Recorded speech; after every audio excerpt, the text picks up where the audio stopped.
One of the most popular questions that I get is, will I gain weight when I work on restoring my metabolic rate? Meaning if someone had a low metabolism and they need it to get higher, what will happen to their weight during that time period? And then of course I get all of the detail questions about like, well, if I gain weight, how much am I gonna gain? How long is it gonna take? Will I re-lose it? All of these questions that, to be totally honest with you, I don't have a perfect blanket answer for.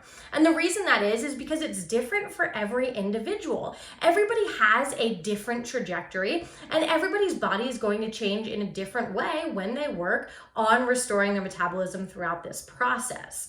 So what I want to show you today is 5 different individuals. I'm going to show you their body composition and then explain to you how their metabolism changed throughout that time period. And what's important to note here is that every single one of these individuals is coming from a different background. Now, yes, they all were under fueling their body and then went to fueling their body better, but they're coming from different backgrounds in terms of what their weight history looked like, what their diet history looked like, if they had an eating disorder or not. There's lots of different things that go into each person, of course, and how they treat their body, which is part of the reason as to why their body compositions changed so differently throughout their trajectory of working on restoring that metabolic rate. So this first individual, as you can see here, throughout this whole trajectory, gained 25 pounds. Now, let me tell you what changed with their metabolic test and what their intake looked like. So their initial metabolic test, as you can see in this first body composition date, was 1,090, right? By the end of this, we had improved her metabolic rate all the way up to 2,000. What she did with food during this time period is she went from being very restrictive. This person was a very strict vegan, eating only 900 calories a day. Now, I'm not saying that she was restricting her intake that low because she was vegan. It's just a factor into why her intake was so low. So she was eating 900 calories a day. And then by the time we finished working together, we increased her calories all the way up to 2,400. So this was a great change, right? We more than doubled her intake. She had better energy. She didn't have any cravings, and she wasn't obsessing over food as much. Now, she still is primarily plant-based, which is totally fine, but she learned how to fuel her body a lot better and actually get in 2,400 calories while still being vegan. And of course, remember, her resting metabolic rate went from 1,090 all the way up to 2,000. So even though she gained this weight, this is what was so much better for her body, for it to actually be functioning better internally. Now, person number 2 here, you can see gained only 6 pounds. Now, what's interesting about this is this person also more than doubled her intake, but only gained 6 pounds throughout this whole trajectory. So when this person first came in at this first body composition, her resting metabolic rate was 810. Really, really low. And that's because she was severely restricting her intake. Now, this was coming from a place more of an eating disorder as compared to person number 1, but her intake was very, very low. She was only eating about 600 calories a day, being very restrictive. Resting metabolic rate was 810. It came all the way up to 1,340 by the end of this time period at this second body composition. So this is amazing, right? And what happened during this time period is she went from being very restrictive in her eating disorder to tripling even her intake all the way up to 2,700 calories a day. So resting metabolic rate went from 810 all the way up to 1,340. Intake went from 600 calories a day up to almost 2,700 calories per day. Person number 3 gained no weight. Now, this person was coming from a place of being a chronic dieter. So she had waffled between periods of restricting her intake to about 1,200 calories because that's what some fad diet would tell her. She also had periods of binging. She did have periods of not being on a diet, but just felt like for years and years, she was bouncing on and off of this fad diet cycle. So at the time when she first came in to see me at this first body composition, her resting metabolic rate was 1,500. Not crazy low, but still low. By the time we did this next metabolic test, this second body composition number, her resting metabolic rate had come all the way up to 2,800.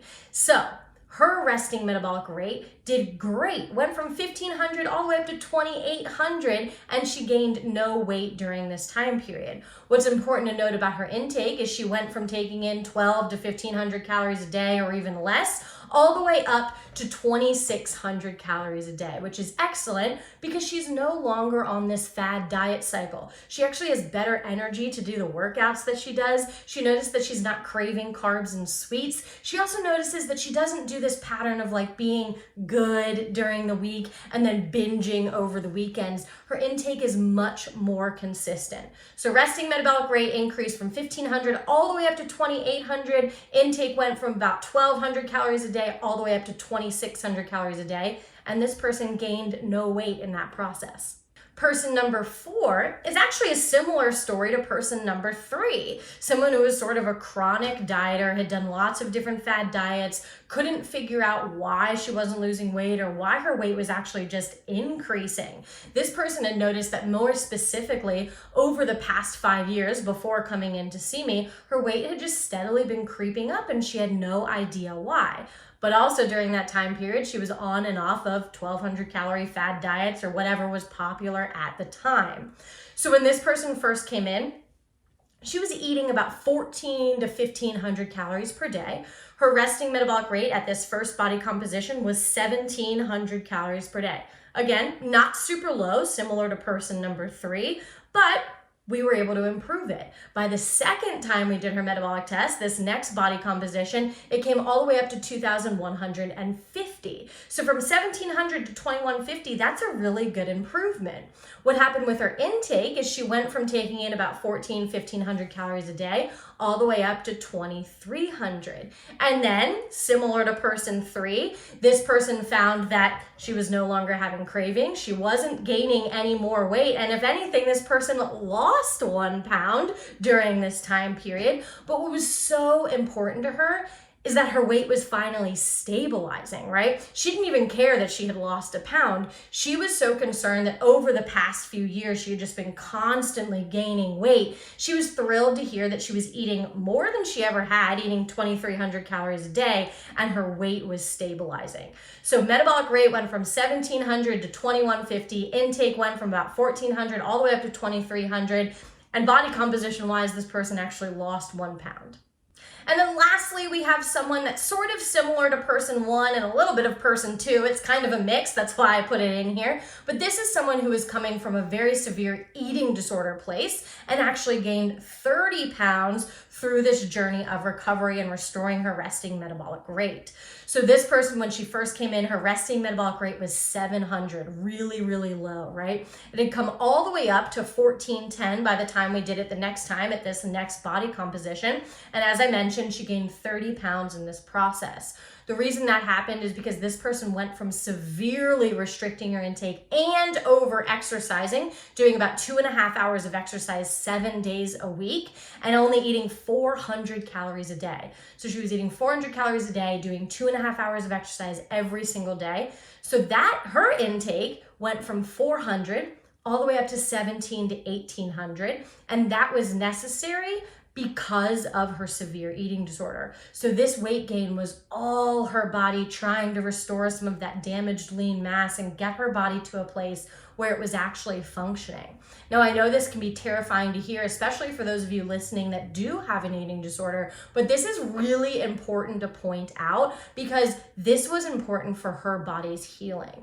So her resting metabolic rate went from 700 all the way up to 1,410. It doubled. Her intake went from 400 calories a day all the way up to 1,700. And now her weight is actually stabilizing at this point after gaining about 30 pounds. But it's really important that we show you this so, again, you can see how things can be different from one person to the next.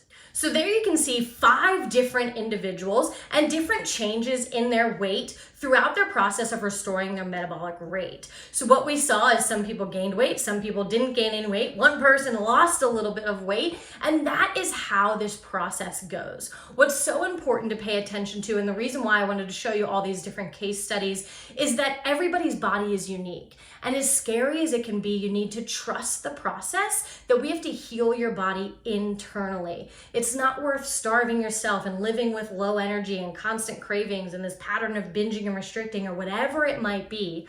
It's better to fuel your body well, trust your true hunger and fullness, and allow your body to change as it needs to. Our bodies are really great at adapting, sometimes for better or for worse.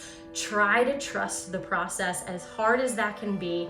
If you're working with us or if you're working with a different dietitian, you can do it. Guys, thanks so much for being here. Don't forget to like and subscribe.